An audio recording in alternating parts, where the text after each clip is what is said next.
Pertarungan pun tak terelakkan antara J3X dan Agito. Namun pada akhirnya J3X sepertinya mengalami malfungsi hingga penggunanya pingsan, yang padahal Agito sempat mengambil ancang-ancang untuk serangan Rider Kick. Dan bertepatan dengan situasi tersebut, Ozawa bersama Omuro menghampiri Hikawa ke TKP. Sementara Agito tanpa sepengetahuan mereka, ia meninggalkan lokasi.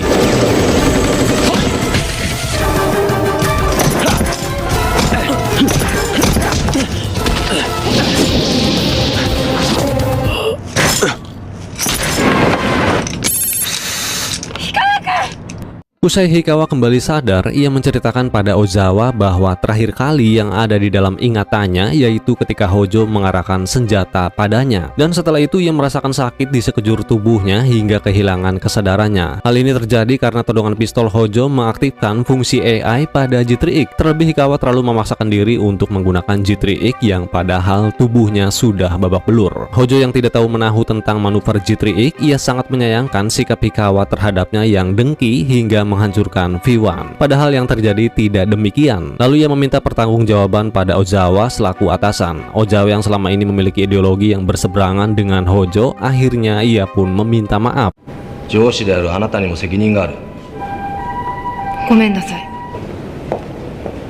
Beralih ke Shoichi yang sedang bermimpi melihat sosok wanita muda nan cantik. Ia mbak layaknya seorang bidadari pantai dengan betis putih dan bibir tipis.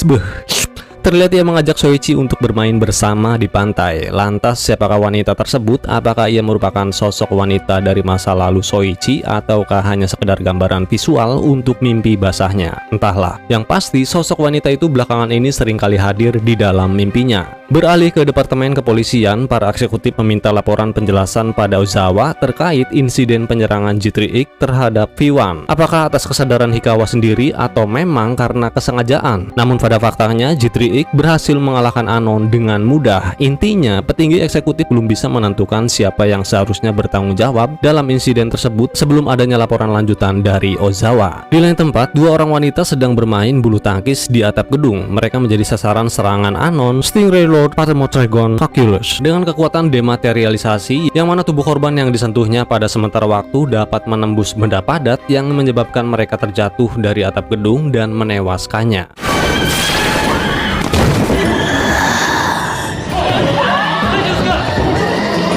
Ozawa mendatangi Profesor Takamura dan ia terkejut ketika Profesor mendapatkan cetak biru J3X karena pihak kepolisian memberikannya akses untuk meminta pendapatnya. Sama halnya dengan Ozawa, Profesor mengatakan J3X merupakan karya yang sempurna, namun ada satu kesalahan yaitu penggunanya. Tentu saja jika memilih Makoto Hikawa merupakan sebuah kesalahan karena penggunanya harus selaras dan sinkron dengan sistem AI pada J3X. Beralih ke TKP, pihak kepolisian mengetahui insiden yang mustahil tersebut disebabkan oleh Anon berdasarkan informasi dari saksi mata, yang mana korban terjatuh dari atap gedung dan menembus langit-langit gedung. Hikawa kini dalam masa pemulihan. Ia akhirnya sadar bahwa ia tidak layak menggunakan J3X, dan di pertemuannya nanti dengan para eksekutif ia akan mempertanggungjawabkan perbuatannya. Di sisi lain, Ryo yang sedang memulihkan tubuhnya dengan beristirahat karena efek samping dari kekuatan Gills, ia dibayang-bayangi kematian Sakaki dan ia mulai menaruh dendam kesumat pada Agito. Kembali beralih ke Hikawa, ia mendatangi Shoichi untuk memintanya menggunakan J3X sesuai dengan usulan Ozawa tempo hari, dan di hadapan Shoichi, Hikawa mengaku tidak cocok menggunakannya. Nah, mendengar hal tersebut membuat Shoichi hampir keceplosan membocorkan identitasnya dengan mempertanyakan mengapa Hikawa sampai-sampai menyerangnya secara brutal, yang padahal selama ini ia sering menolong Hikawa. Namun untungnya Hikawa tidak ngeh dengan pernyataan Shoichi, dan untuk saat ini nampaknya Shoichi belum siap untuk menggunakan J3X. Pernyataan dari Shoichi membuat Hikawa sedikit memaksa Shoichi agar mau menggunakannya. Namun karena kondisi tubuhnya yang melemah, Hikawa pun pingsan. Ozawa menyampaikan laporannya terkait insiden J3X. Ia siap menerima sanksi apapun serta ia mengakui bahwa ada kelemahan pada J3X. Dan jika V1 yang nantinya bakalan dipilih oleh para eksekutif, ia merekomendasikan Hikawa untuk menggunakannya karena Hikawa memiliki pengalaman yang luas ketimbang Hojo. Beralih ke Hikawa yang usai turu, lalu ia kembali membujuk Shoichi untuk menyetujui permintaan Ozawa karena rasa kepedulian Shoichi yang begitu besar besar, pada akhirnya Soichi mau menggunakan G3X. Secara bersamaan, Anon kembali muncul yang kemudian G3X diluncurkan ke TKP. Tentunya hal ini membuat atasan terkejut karena G3X diluncurkan tanpa seizin mereka. Sang MC pun kini menjadi Kamen Rider G3X. Sesampainya di TKP, beruntung tidak ada korban jiwa. Dengan arahan Hikawa, Soichi mencoba berbagai senjata. Dalam pertarungan, sepertinya tidak ada kendala sedikit pun hingga membuat Hikawa agak sedikit melongo melihat aksi Soichi, dan Anon pun berhasil dikalahkan dengan senjata andalan yaitu GX05 Cerberus.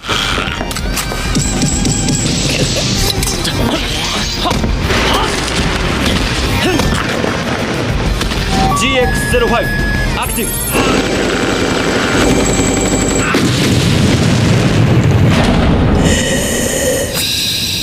Yarimashita yo, Hikawa-san. Hikawa-san.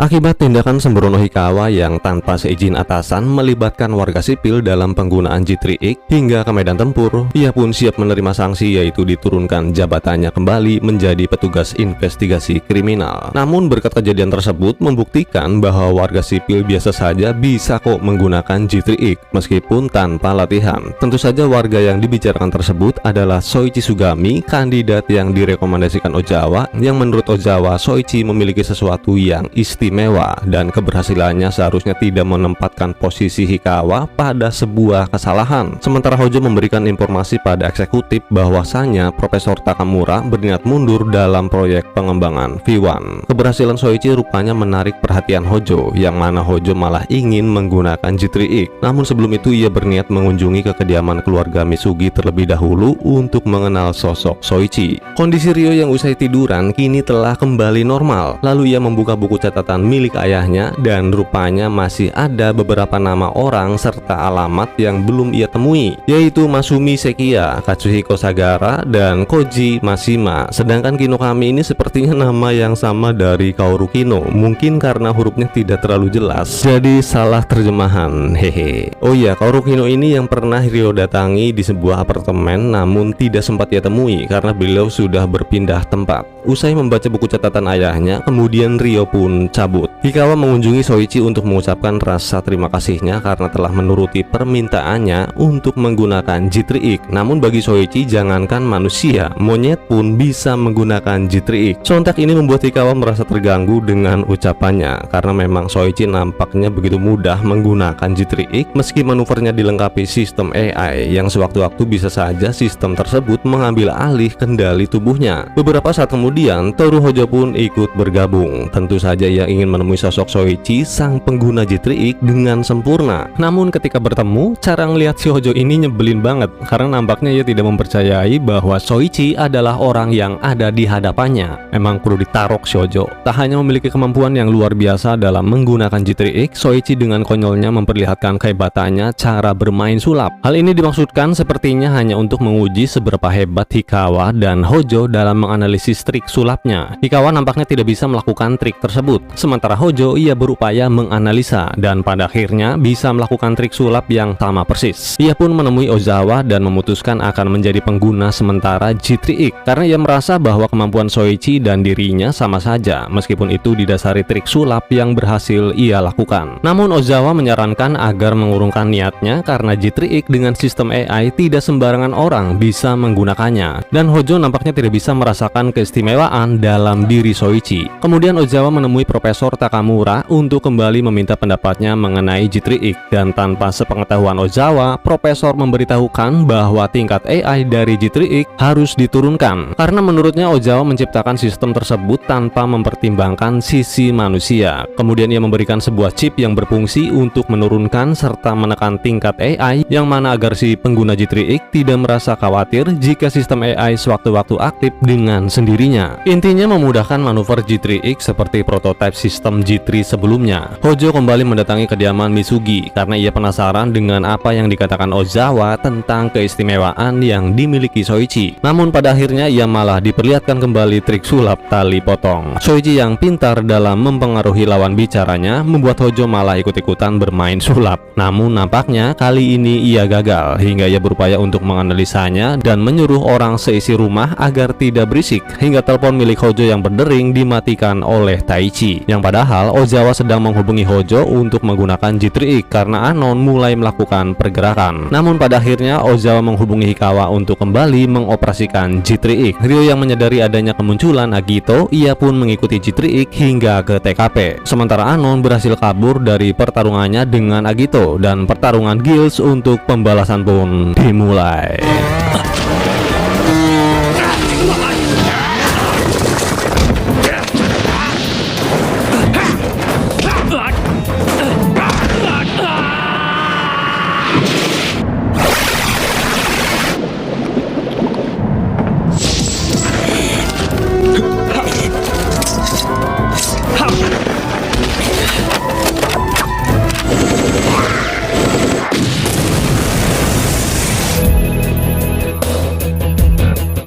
Ryo pun nampaknya merasa puas karena ia rasa telah berhasil membalaskan dendam pada Agito. Soichi yang tenggelam ke dalam cekdam atau sungai, ia masih dalam keadaan setengah sadar serta kembali teringat sosok wanita cantik yang hadir di dalam mimpinya. Dan plot twist, rupanya wanita tersebut adalah kakak atau Mbak Yu dari Soichi. Tak hanya itu, ketika ia telah sadar, kini ingatan Soichi telah kembali sepenuhnya, alias sembuh dari amnesia. Ini berarti ada hikmah yang bisa dipetik dari kekalahannya melawan Guilds. Sementara Hojo yang sedari tadi sibuk main sulap-sulapan, akhirnya ia berhasil melakukan trik sulap tali potong. Yatta!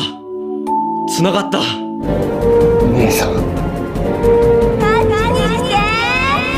思い出した全てを Aksi Hikawa dalam mengalahkan Anon sangat diapresiasi oleh para eksekutif yang menjadikannya kembali bergabung dalam tim Unit G3. Sedangkan Hojo yang tidak terima dengan keputusan tersebut karena ngebet kepengen menggunakan G3X namun gak kesampaian gara-gara main sulap, ia malah emosi dan menolak aturan para eksekutif. Hikawa menyadari bahwa Hojo sepertinya terpengaruh oleh perilaku aneh Soichi, yang mana pengaruhnya tersebut membuat seseorang kehilangan jati dirinya. Hal ini membuat Ozawa dan Hikawa mempertanyakan sehebat dan secerdas apakah Soichi di masa lalunya. Malamnya Soichi memasak hidangan makanan mewah untuk makan malam. Sambil menyantap, Soichi menceritakan masa kecilnya terkait dengan makanan tersebut. Namun keluarga Mitsugi nampaknya gak ngeh dengan apa yang diusapkan Soichi karena saking nikmatnya menyantap makanan. Usai makan malam, Soichi teringat sebuah amplop yang bertuliskan Soichi Sugami, yaitu amplop kosong yang ditemukan Profesor Mitsugi saat Soichi ditemukan pertama kalinya dalam kondisi pingsan di pinggir pantai. Ketika Mana mengambil minuman di dapur, ia baru teringat apa yang dikatakan Soichi yang menceritakan masa kecil dirinya saat makan malam tadi. Menyadari Soichi yang ingatannya telah pulih, Mana pun berupaya memastikannya pada Soichi. Namun rupanya Soichi telah pergi meninggalkan kediaman Mitsugi. Esoknya barulah Soichi mengabarkan pada mereka bahwa dirinya kini akan menemui seseorang dan kemungkinan akan kembali pulang usai menemui orang tersebut. Di lain tempat, Ryo rupanya mengunjungi si mbak-mbak kacamata ini yang bernama Masumi Sekiya, orang yang ada di dalam catatan milik ayahnya. Namun Masumi tidak memberikan pintu karena ia ketakutan ketika Ryo mengatakan ingin mengetahui tentang Akatsuki. Di sisi lain, Anon Crowlord Corvus Rasques yang merupakan partner dari Anon Crowlord Coris Crosio yang ketika itu dikalahkan oleh Agito Flamebomb, ia mulai melakukan pergerakan. Sepertinya masing-masing Anon memiliki varian yang sama dengan cara pembunuhan yang berbeda tentunya, dan di setiap varian mereka memiliki ratu dari setiap jenis Anon masing-masing. Beberapa saat setelahnya, teman dari Masumi ini yang bernama Kosuhiko Sagara, yang juga termasuk ke dalam daftar nama di buku catatan ayah Ryo, rupanya ia mengetahui identitas Ryo yang merupakan anak dari Ashihara. Tak hanya itu, ia juga mengetahui bahwa Ryo memiliki kekuatan yang mirip Agito, dan sepertinya mereka mengetahui tentang beberapa orang yang sempat menaiki kapal Akatsuki yang dapat berubah wujud menjadi Agito. Melihat Masumi yang terlihat panik, Sagara pun berupaya untuk menenangkannya dengan berkendara. Namun tiba-tiba mereka malah diserang Anon, tapi beruntung Ryo datang menolong mereka. Namun sayang, si Anon tak sempat dihabisi karena keburu kabur. Terlebih tubuh Ryo nampaknya belum pulih sepenuhnya usai pertarungannya dengan Agito.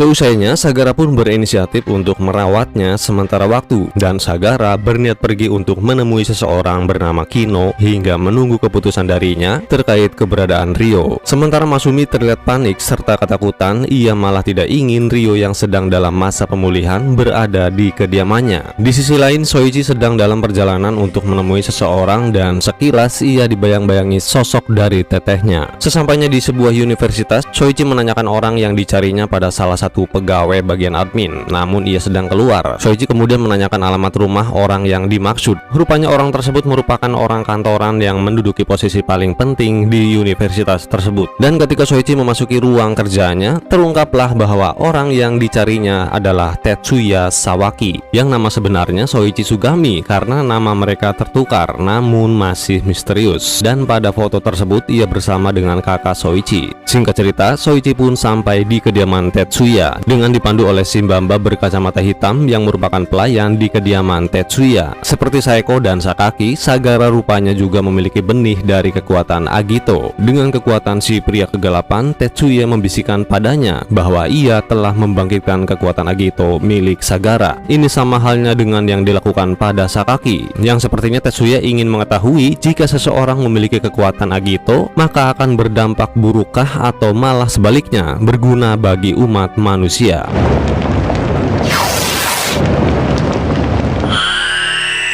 Omae no jikan ga hayamari, omae no chiyuu da. Ketika Tetsuya kembali ke kediamannya, ia tidak sempat bertemu dengan Soichi karena Soichi merasakan pergerakan Anon yang mana ratu dari Anon Gagak Corvus Entonces menyerang Sagara, dan sepertinya kekuatan Agito dari Sagara memiliki kemampuan untuk meregenerasi tubuhnya yang terluka.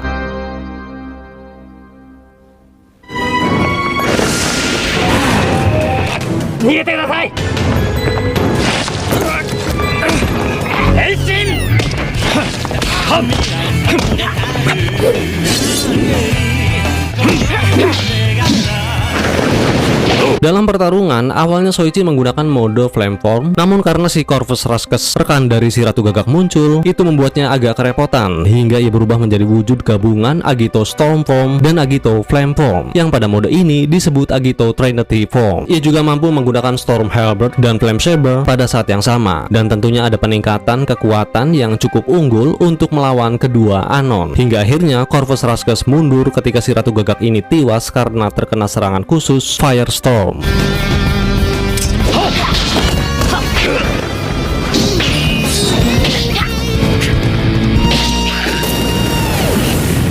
Beralih ke Tetsuya yang sedang ngahuleng karena kepikiran masa lalunya, dan scene memperlihatkan flashback dari Tetsuya yang sepertinya ia mengenal dekat sosok kakak perempuan Soichi yang mungkin saja mereka pacaran. Ia bernama Yukina. Terlihat Yukina nampak seperti orang putus asa dan ia berupaya untuk bundir. Tetsuya kemudian berhasil menangkap tangan dari Yukina, namun Yukina meminta Tetsuya untuk melepaskannya, dan akhirnya Yukina pun tewas terjatuh. Lantas apa hubungan mereka sebenarnya dan beban hidup seberat apa sih yang dialami Yukina hingga ia memilih bundir? Beralih kembali ke timeline utama, Masumi yang parnonya kebangetan, ia berupaya untuk menyingkirkan Ryo dengan gas beracun karena ia menganggap Ryo berbahaya yang wujudnya menyerupai monster, dan kemudian ia meninggalkannya. Namun beruntung tindakannya diketahui oleh Sagara. Sagara sendiri belum menemui orang yang bernama Kino karena usai diserang Anon. Soichi kembali ke keluarga Misugi, kemudian ia menceritakan pada Mana tentang masa lalunya, dan benar saja bahwa Tetsuya merupakan kekasih dari Yukina. Dahulu Soichi pernah berlibur dengan Yukina di pantai. Hal inilah yang menjadi sebuah momen yang membuat Soichi selalu memimpikan si teteh Yukina di sebuah pantai. Di scene sebelumnya yang mana Soichi membuat hidangan mewah untuk makan malam, saat pertama kali ingatannya pulih kembali, rupanya karena Soichi dahulu sempat masuk ke sekolah kuliner, yang mana semua biaya kuliahnya ditanggung sepenuhnya oleh Yukina, yang dikenal Soichi sebagai pribadi yang baik, bertanggung jawab, dan ceria. Hal demikian membuat Soichi tidak mempercayai Yukina yang tewas karena bunuh diri berdasarkan laporan kepolisian pada saat itu. Setelah kematian Yukina, Soichi berupaya untuk menyelidiki kejanggalan kematian kakaknya dengan menaiki kapal feri, mungkin yang dimaksud Akatsuki, demi menemui kekasih Yukina untuk meminta penjelasan. Namun dalam perjalanan tiba-tiba ia mengalami amnesia dan tidak mengetahui apa penyebabnya, dan pada kenyataannya hingga sampai sekarang ini Soichi belum pernah menemuinya. Nah, mumpung kini ingatannya telah pulih, Soichi berencana untuk untuk kembali lagi ke tempat Tetsuya, dan ia menjanjikan pada Mana membuatkannya makan siang untuk dibawa ke sekolah. Beralih ke Sagara, tak hanya memiliki kemampuan regenerasi, ia juga bisa menggunakan kemampuan telekinesis. Terlihat ia mencoba mengobati anak kecil yang terluka ketika bermain dan menghancurkan sebuah kaleng. Tentunya ini mengundang reaksi dari Anon, tapi berkat kekuatan yang dimilikinya, ia berhasil lolos dari serangannya.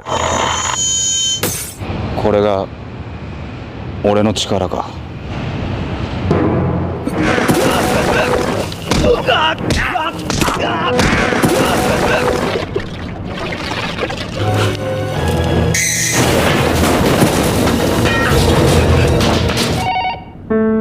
はい。 Ryo akhirnya sadarkan diri. Meski belum pulih sepenuhnya, ia dikejutkan dengan Masumi yang akan membunuhnya. Itu berdasarkan perintah dari Kino-san yang menghubungi lewat sambungan telepon. Tapi Ryo berhasil kabur dengan membenturkan Masumi. Melihat kondisi Masumi yang terkapar, Sagara selaku rekannya tentu saja ia akan membalas perbuatan Ryo dengan menggunakan kekuatan miliknya. Terlebih ia telah mendengar instruksi Kino dari Masumi untuk menghabisi Ryo. Kondisi tubuh Ryo yang belum sepenuhnya pulih membuatnya harus menghindar dari kejaran Sagara yang sembari menggunakan kekuatannya yang membuat Ryo babak belur. Ryo sempat berubah untuk menghindari serangan fatal dari Sagara, yang mana ia mengarahkan benda tajam pada tubuh Ryo. Meski perubahannya hanya sesaat, setidaknya ia berhasil menangkap benda tersebut dan melemparkannya, hingga Ryo berhasil kabur meskipun masih dalam jangkauan Sagara.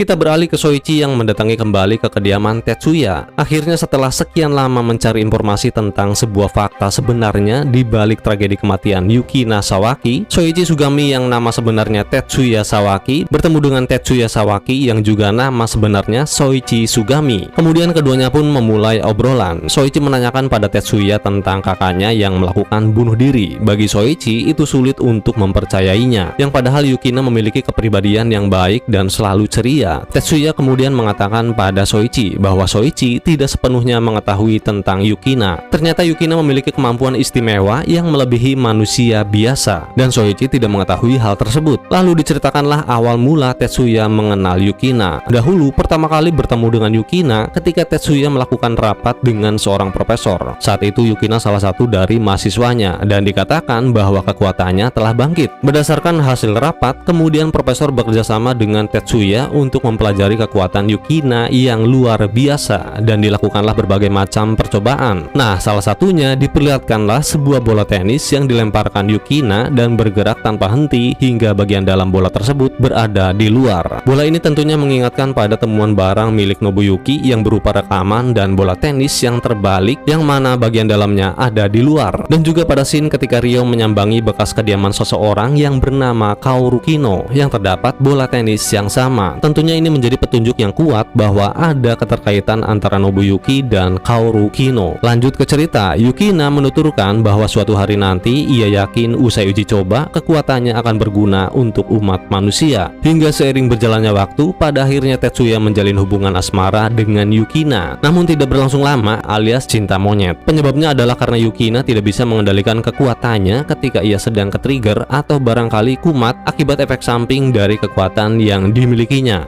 神の力だと思っていたものだ。そこ別のものだったのかもしれない。 Jadi faktor tersebutlah yang membuat Yukina memilih bunuh diri ketimbang hidupnya sewaktu-waktu bisa mencelakakan orang lain. Mendengar penuturan Tetsuya, Soichi masih tetap tidak mempercayainya. Karena Soichi sepertinya mengenal sosok kakaknya dari perspektif dirinya, yang mana Yukina dikenal sebagai pribadi yang baik, sedangkan ia tidak mengetahui tentang sebuah istilah bahwa setiap pencitraan seseorang tidak selalu nyata. Dengan kata lain, setiap manusia memiliki topeng yang tersembunyi. Intinya Yukina menyembunyikan sesuatu yang mengerikan tersebut dari Soichi, yang mungkin agar Soichi tidak ketakutan atau khawatir dengan kondisi yang dialami Yukina. Sementara itu Ryo terus-menerus diserang Sagara dengan telekinesis, hingga pada akhirnya Ryo pun meninggal. Dan seketika itu muncul Anon Corvus Raskus yang akan menyerang Sagara. Soichi yang merasakan kehadirannya, ia segera menuju ke TKP, dan nampak Tetsuya mengatakan bahwa suatu hari nanti manusia akan membutuhkan orang seperti Soichi.